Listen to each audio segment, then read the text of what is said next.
Hello again, everybody, and welcome to Inside Lowell. I'm your host for today's podcast, Teddy Panos. We're recording this podcast on Monday morning, May 15th, and we've got a very special guest joining us, and we've got a brand new technology we've added here to the mix. We're talking to a special guest from Florida through a Zoom meeting, so bear with me in case I technologically botch this thing somewhere along the way. But I want to thank our sponsors for helping make this podcast, all of our podcasts, and all of Inside Lowell possible as well. Of course, our good friends at the Washington Savings Bank, branches in Lowell, downtown Lowell, branch in Drake, and they certainly know how to take care of their community. They certainly know the community all that well, and they still got a very special offer for Lowell and Drake residents. You open a brand new account, get $1,000 directly deposited into that account in 30 days. Now, that could be your paycheck, Social Security checks, any qualified direct deposit.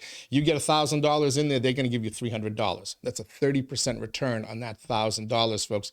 Can't beat that anywhere. Take advantage today. Learn more, washingtonsavings.com. Thank you as well to our friends at Hafner's. They offer propane and oil at a competitive price. And you may say, well, why should I be worried about propane here in the summertime? Well, if you got a heated swimming pool, propane is going to heat it for you.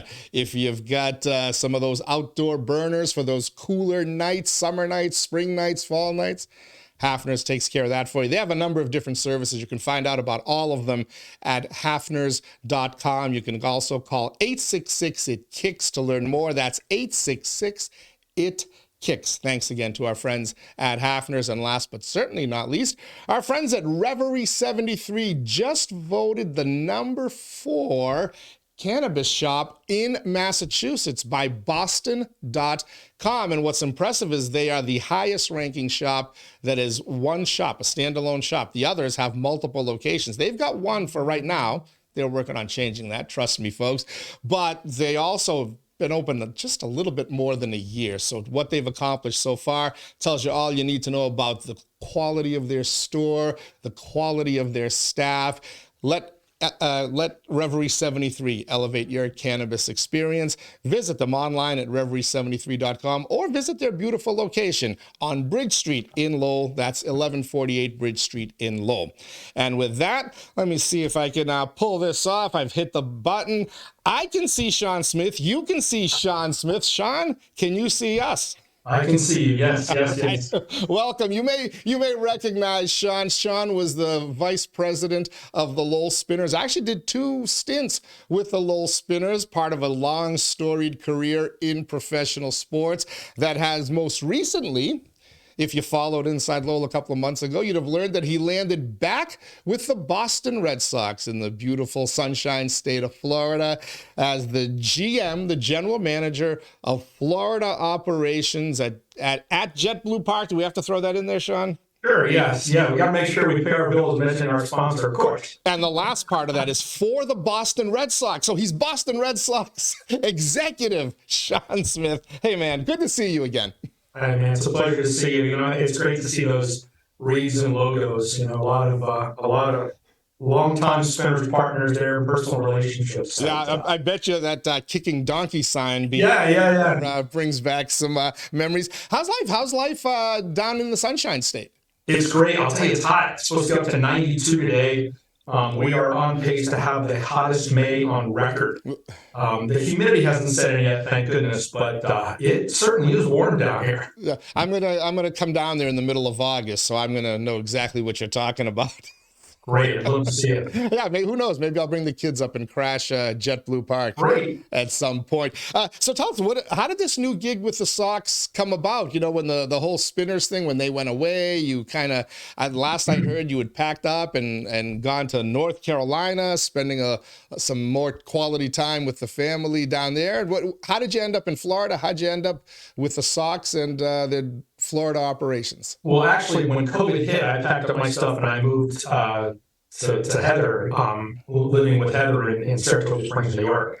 So, spending time with that part of my family out there. So, but I had been, as you know, I've been in and out of the Red Sox organization a couple of different iterations over the years. And during COVID, I consulted for over a year with a couple of different roles with our executive vice president, Dave Beeston, and then Jonathan Lowell, our chief operating officer. And we had talked for years about this opportunity to come down here. However, it was in the departure of Katie Haas. So Katie, whose husband Danny used to play for us in Lowell, Katie's father-in-law, Eddie Haas, had every role in Major League Baseball, from a player up to a manager. And Katie was just hired as the executive vice president, one of the EVPs of the New York Mets about 2 weeks ago. So she's doing extremely well, and she's left a long legacy here. And she left the organization about 5 years ago. So there's been a vacancy down here for that period of time. And a few things got in the way along the way. COVID, coming out of COVID, and the lockout. And then we had Hurricane Ian down here that took place in November of last year. So it's been pretty trying times. And I was able to finally get the opportunity to come down and be part of the organization again in a different capacity right after the first of the year. So I came in bright-eyed, bushy-tailed. We rolled right into 3 weeks at different fantasy camps. And then players started to show up. Our staff starts to show up, the fans start to show up, and it was, before you know it was over with. Just big bang, boom, and spring training's over, get the guys on the bus, and see you later. Yeah. So what is the day-to-day operations now with the Sox? They're, of course, back in Boston with the big club, the individual affiliates in their locations, which unfortunately don't include Lowell anymore, and who knows about the future. Well, I'll get you to talk about that. But what are you doing now on a day-to-day basis down there? Yeah, so the job has a few different portions that go on during the year. So I'll break it up into three things. So there's the season, there's the business part of the off season, and then there's the development part of the off season. And baseball wraps the whole thing. So during spring training, when we roll in the first year, as I mentioned, we have 3 weeks of fantasy camp. There's a women's fantasy camp, a co-ed fantasy camp, men's fantasy camp. And it's pretty fun to watch those guys and ladies compete. There's some injuries. The training room is very, very busy during those 3 weeks. And then once that starts to dovetail away, the major league guys show up. And we had close to 70 guys in big league camp. And then the minor league guys start trickling in. So that happens in mid-February, and the minor leaguers start to come in early March. And before you know it, we have over 300 players that are at the facility, 300 players and staff, not to mention the baseball operations of the front office. So those are the games you see on TV, right? We have everything going on in the backfields. We have our big games that go on in the big stadium here at Shepherd Park. We split squad and go on the road, or sometimes we just take our big league team on the road without being split squad. And then before you know it, it's the end of spring training there in the third week of March, and camp breaks and everybody's gone. So the minor league teams go out, and they go to Worcester, they go to Salem, they go to Greenville, and they also go up to Portland. And then we're left with about 60 guys. So those guys continue to play. We have games here every day. It's called extended spring training. Play about 1 o'clock every day. We go on the road sometimes to play the Twins, and go on the road sometimes to Northport to play the Braves, and they come down here. And when they're playing, it's not my role to sell tickets or merchandise or concessions. They play in front of no one, which is what extended spring training always has been. And then the Florida Complex League, which once upon a time used to be called the Gulf Coast League, they'll start to play here in a couple weeks. They play games Monday through Friday at noon and Saturdays at 10 before it really gets hot and before the rain comes in.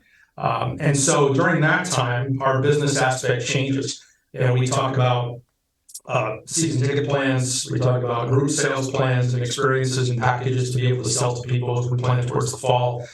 We also meet with sponsors. In fact, I spent the last week and a half meeting with different partners and media partners. I have some big meetings today as well. So that still continues to be a big part of my responsibilities. And also the community relations aspect. I sit in a few different boards down here in South Florida, and I really jumped in to make the commitment to be involved in this community. We intend on being here the rest of my career.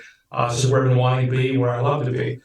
So then the third part is the development. So the game of baseball has changed the past 10 years. The needs of the players and the needs of the staff have grown exponentially, especially from a technology standpoint. So we've been looking at concepts on what we can do to transform the baseball facility with a larger weight room and larger technology labs, and quite honestly more space for people too. So that's it's an immediate need, but it's not an immediate solution. This is a very difficult time down here in Southwest Florida, still reeling from the hurricane. So we need to be opportunistic about how we work in partnership with Lee County, who owns the facility. It's a wonderful private-public partnership that we have with them. And then also to get on the docket to expand and develop the 20 acres around the ballpark. That's been on the back burner for a few years now because of the reasons I mentioned here at the onset of our discussion. And it's important for us here in the next 2 years, 3 years to start looking at what we do here to develop the land up here at Fenway South.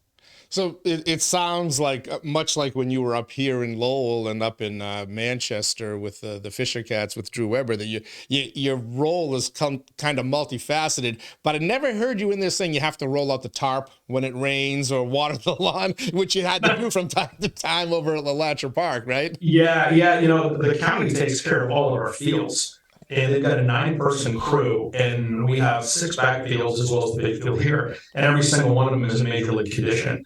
The mounds are impeccable. Home plate looks like no one ever played on it. It's just a wonderful environment. And thank God I think we have a little park once in the stadium's history, now that I just jinxed it there. But it's nice in the morning, and I hop in the golf cart and make my rounds around the facility just to take a look, especially during spring training, just to take a look and see the condition that things are in, and want to make sure that things are safe and clean, and they always are. But it's always nice to trust but verify. And the condition that this facility is in, the county does an unbelievable job. And Minnesota Twins are 6 miles down the road, and the county takes care of that place as well. So the Twins fields are immaculate all the time too. Yeah, sounds like it's a beautiful place that folks. And I know I saw some Facebook photos when the Sox were actually in spring training. A Lowell contingent, UMass Lowell contingent, was actually down there. Of course, they were all running there taking selfies with you, Shawn. It was like you were a celeb there, but. Oh man, your co-workers looking around going, who is this guy that just started here? Oh man, that was so much fun. Like we knew that the UMass group was coming in, as they do every year, about 200 people. And we have a lot of alumni groups from a lot of colleges up in New England. But I had that day marked on my calendar, and it was the Yankee game, as a matter of fact. And the game was sold out, just a great environment. And to see so many people, Mark Byrne and Emily Byrne, and of course, Marty and his wife, and it was just like old home week, right? I got to see the chancellor and the past chancellor, Jackie Maloney. I got a chance. I see Frank Talty and his wife here every game. They're season ticket holders, so it's always comforting. Armin LeMay is a season ticket holder with his son. He looks fantastic. Doesn't he? I think he's 94. He looks better than I do. Yeah, he's in phenomenal shape. Oh my God, it's fantastic. And I can't tell you how many times, in addition to that game, where people come up and will recognize me from Lowell, or they'll recognize me from New Hampshire. There's a lot of New Englanders that come down here, aside from the state of Florida, which is the largest contingent of ticket purchasers. Number 2 is Massachusetts. So it's exciting to be able to see those people, and makes you feel at home. I'm telling you, Lowell is the center of the universe, right? Just ask us. We'll be sure to tell you. Yeah, we certainly will. We're chatting with Shawn Smith, former vice president of the Lowell Spinners. He's joining us on a Zoom interview here on Inside Lowell. From his new job, his new office, he is the general manager of Florida operations at JetBlue Park for the Boston Red Sox.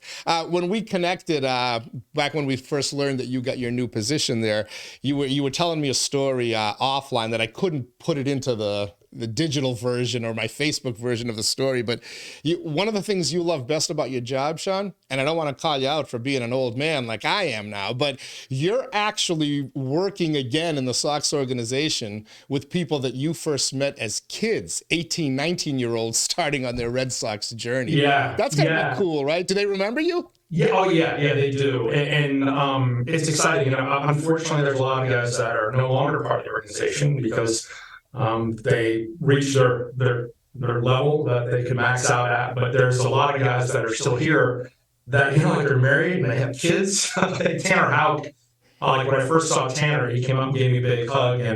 And we don't talk about baseball. We talk about family. We talk about life. We talk about the time he gave me his bicycle when he left Lowell, which I still have his bike to ride around in.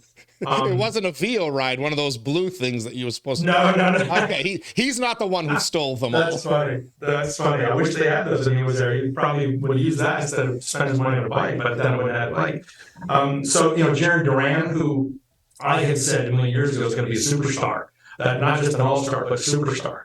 And right now he's making me look awfully pathetic. But he's really rounding nicely into shape. There's a lot of guys in the minor league system and a lot of coaches that are here as well. So, the way that it works is you see these guys, and you haven't seen them in a few years, again, because of COVID and the lockout.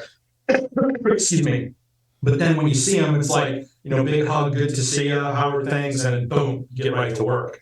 So it's an interesting environment when everybody's here to do a focused job.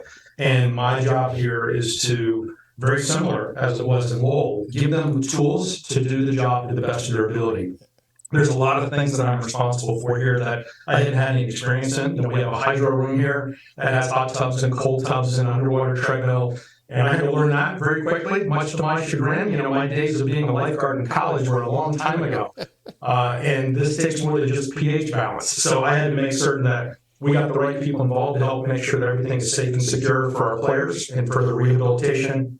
We have a cryotherapy machine, which is new to me. It's a little frightening, to have the liquid nitrogen refilled and it's all smoky everywhere. So I make sure I stand back when that comes in. And then dealing a lot with the medical staff too, which is something that was new for me. I had a lot of dealings with the medical side, the physical therapists, the trainers, to really make sure, especially strength and conditioning coaches too, to make sure they have everything they need to do their job. So it was a huge, huge learning curve very quickly for me. But when you know these people and you have relationships with them, they allow you to learn very quickly and be patient with you. Do any of them remember their time in Lowell? Because, you're a kid when you come here, and it's one of many stops. Hopefully, if you're good enough, you make a bunch of stops before you actually get to Fenway and the big leagues. Do they remember? Because as you said, we Lowellians, we like to think we are the center of the universe. And you ask them, what was Lowell your favorite stop? Oh, yeah, of course. And they say that in every community. But do they remember? Obviously, they remember you, but do they have remembrances of their time of the Latcher and the city? And what was it like for an 18, 19-year-old who knew nothing about it, I'm guessing, previously to some? Yeah, you got to remember, we had a lot of guys out of college, too. A lot of guys that were 20, 21 years old. And, you never forget your first time, right? And this was their first time playing for money. At least that we know of. Just kidding. I know it's the first time being professional and playing for money. First time being off on their own, right? College is a little bit of a different routine, and you've got your friends, you got your environment that are set up just like any one of us that went through school. But now these guys, their routine is 24/7 baseball, eat, sleep, and play baseball. So that's a big adjustment. They remember how well the fans respond. They remember how nice the facility is. They remember how welcoming the community is. And, some of the guys that English is not their first language, when I came in, they pointed me to Lowell Spinners. And, they certainly remember their time in Lowell, and they're excited to see me down here, just as excited as I am to see them too. How about your time in Lowell? What do you miss about being up here? The relationships, to be honest with you. I miss my time at the Owl Diner. It's my home away from home. I miss the relationships with you. I miss the relationships with politicians, in the business community. I miss seeing Dogman. It was tough to leave, man. When I was, you and I have talked about this before at your restaurant, first time around, I was a jerk. I was so focused on being great that I missed out on a lot. And being great can come at a price if you're selfish. And the price that came for me was missing out on so many relationships. Getting to know Dana Skinner differently the second time around than I did the first time around. Getting to become better friends with Brian Martin. Re-engaging with John Cox. Getting to know Eileen Donahue in a better way. And so many people that I mentioned those names because they knew me before. And to come back to the community a little bit more mature and realize, it's not about us, right? It's about the community. It's about serving the community, which I always said before, and we acted upon it. But I got to be honest with you, I didn't have the ability to emotionally connect that way. I just didn't. And when I came back, I promised myself that I was going to love everything that Lowell has to offer. And not only did I enjoy that, but it also made me a little sad that I missed out the first time around. So I made sure those last 4 years that I was there, that I really rekindled relationships and really visited a lot of people locally, engaged more in the business and political community in a bipartisan way, of course. And I cherish that time there. I mean, not a day goes by that I don't think about Lowell 50 times a day. It has a very, very special place to me, and it will always have a special place to me. I'm glad you told that story about kind of, because that level of self-reflection, it was amazing. And I remember having that conversation with you over a cup of egg lemon soup, which you made sure to always. What was it? The one time I had like 3 bowls of soup. Good. You set the record for most egg lemon soup on one tab. But my career kind of took me to New Hampshire and Manchester around the same time yours did. And I will say, we always had a great relationship. You were always great. I didn't see this side of you that you described to me. And I'm like, really? Well, what is this that Shawn is talking about? But, I guess that happens when we get older, right? We do a little more self-reflection. Yeah. When you step back and you take a look at what you accomplished, like, what does it really matter if you don't have the relationships? And certainly, like, the time in New Hampshire was a very challenging time for a variety of reasons. Joanne Weber got deathly ill. Joanne died of pancreatic cancer, just like my mom did. And the whole time I was there, I felt that my first priority was to protect Drew. And, I love Drew. He just texted me yesterday. He's a dear friend. He's a wonderful human being. And I didn't particularly care for the way that he was treated out there. And I took that personally. I guess I would feel, treat me however you want, but how dare you treat Drew that way? And that really tainted me a lot. And to be clear, you're talking about how his experience in Manchester with the Yeah. Oh, yes. Certainly not Lowell.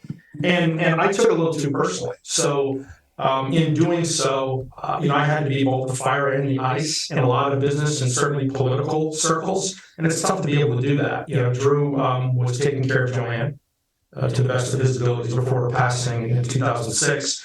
And I didn't have the maturity at that point in my life to try to balance both sides. My loyalty certainly was to Drew.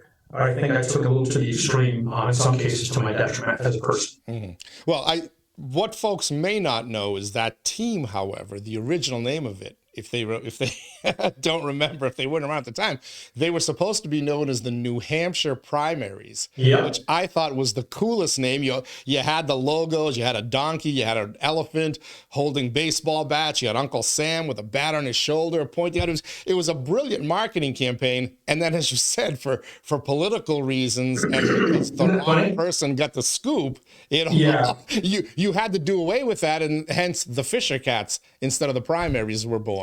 Yeah, and I think, again, when that was met with, it's funny, especially looking at our polarizing society right now, there was a vocal minority in a very short period of time. And, we could reminisce about Don Key and Ellie Font and the Capitol Hill or the Burton we were going to build, and the lobbyist was going to be the fan club. And, Uncle Sam, the guy that created Uncle Sam, is from New Hampshire, which is why, and I realized the team up there uses those logos from time to time. But Mr. Weber, Drew, like I told you, he was at a very vulnerable time of his life, and he was like, you know what, Shawn, let's just not do this. Let's not do this. And I didn't agree.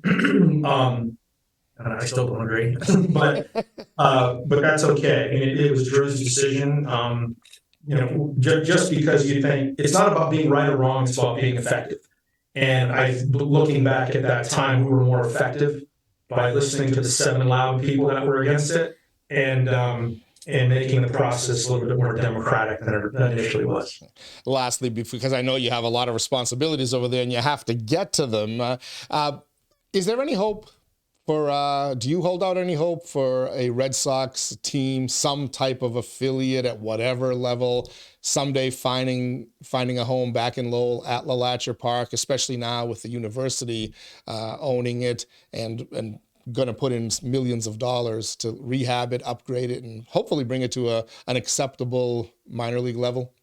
Yeah, there's a couple of things. I mean, certainly, Lowell's a great baseball town. The community, I should say, not just Lowell, right? The greater Merrimack Valley, and heading down south towards Boston and up north into southern New Hampshire and out to the coast and heading towards the west, out getting near Harvard, Mass, and so forth.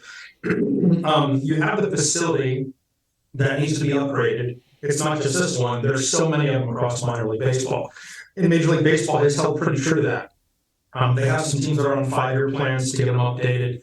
But as I mentioned to you earlier in our discussion about our facility needs here at the Major League level, how they've grown and the needs have changed. It's certainly the same thing at the minor league level. So there's different levels, right? So you have your minor leagues, which there's a significant amount of facility upgrades that would have to happen at any place that is not currently up to standards. And Lowell certainly being one of those. But then you also have your partner leagues, which have a different level of standards. And the partner leagues are, what were used to be known as the independent leagues. You also have your collegiate wooden bat leagues, which are different. Those are amateur. But the partner leagues are ones that are professional players that are paid. And now every major league team only has 4 minor league teams. Red Sox used to have 6. Now they have 4. Yankees used to have 9. Now they have 4. So these young men still need to have a place to play.